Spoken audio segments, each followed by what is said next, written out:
Hi, and welcome back to Thone's 1 Peter Nibbles, number 98. Christ's Suffering and Ours, part 5 of 5, a warning. This is actually the longest of the theological nibbles that I've ever written, because it's to be a stark warning to what happens when mankind involves their opinions in the understanding of Scripture. And it's a danger in interpretation. So why is this in the Bible? We want to know the true interpretation. Communication, study carefully concepts from many sources, and that, I can't say that enough. I mean, if we come up with a concept from a scripture, does that have any connection with the truths we already know? And if it doesn't, then we've got to be very, very careful. The application to me. Some of these verses have been used to support or even start serious errors in doctrine. In my research into this particular section, I came across 2 instances of this.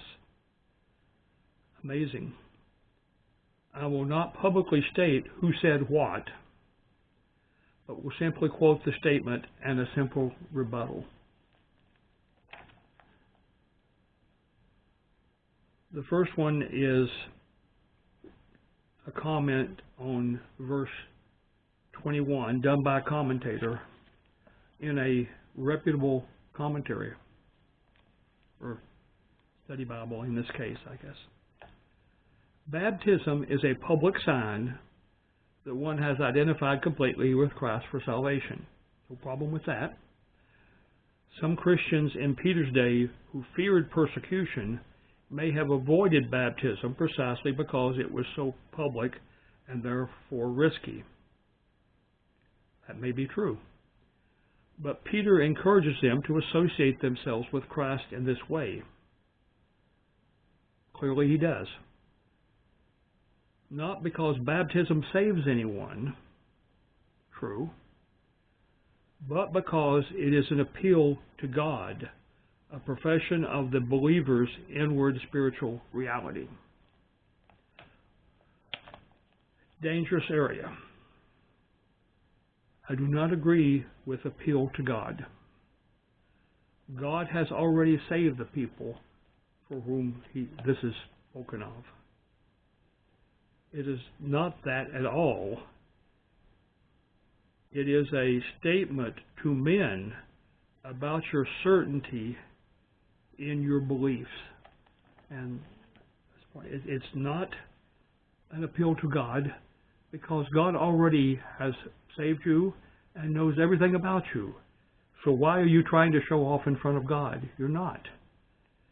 You are doing something which God told you would be a good thing to do, but not a necessary thing for salvation, just a good thing to do, to symbolize what Jesus did for us on the cross and in his death, burial, and resurrection. It's for others that we do this, to show them the strength of our belief that may strengthen their belief as well. Okay. The other one, a more grievous one than that one.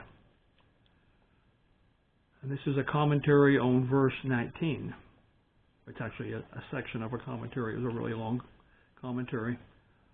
Going in his soul, he preached to those who were in hell, appealing to them as one soul to other souls.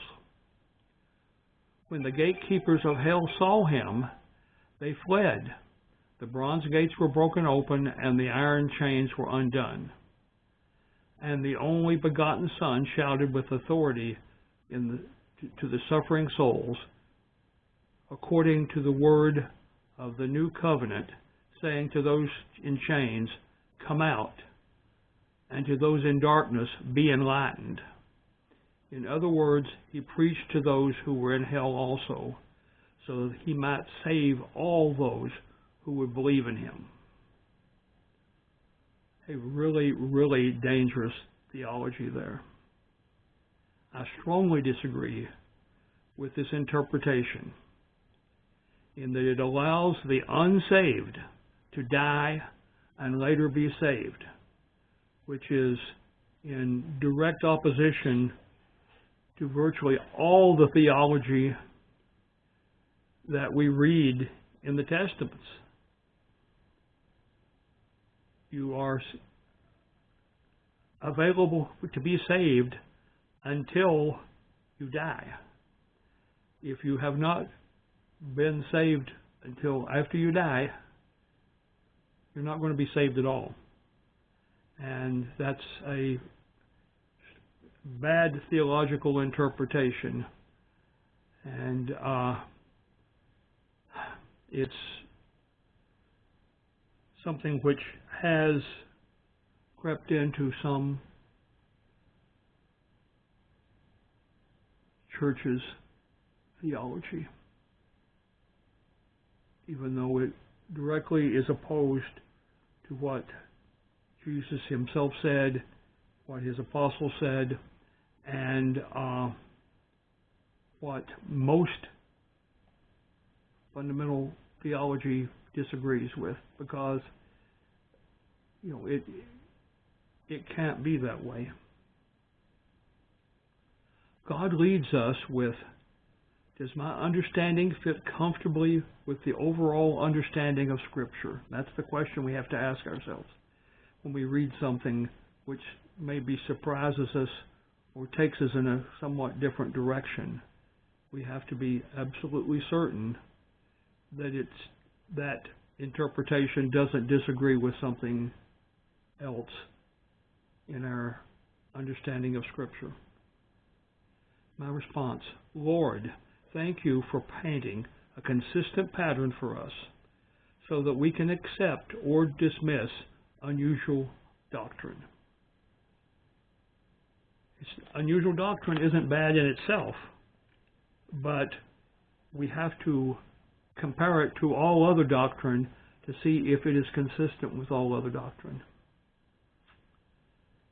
And if we don't take that care, then we're in danger of starting out with a highly unscriptural version of our understanding of the Bible.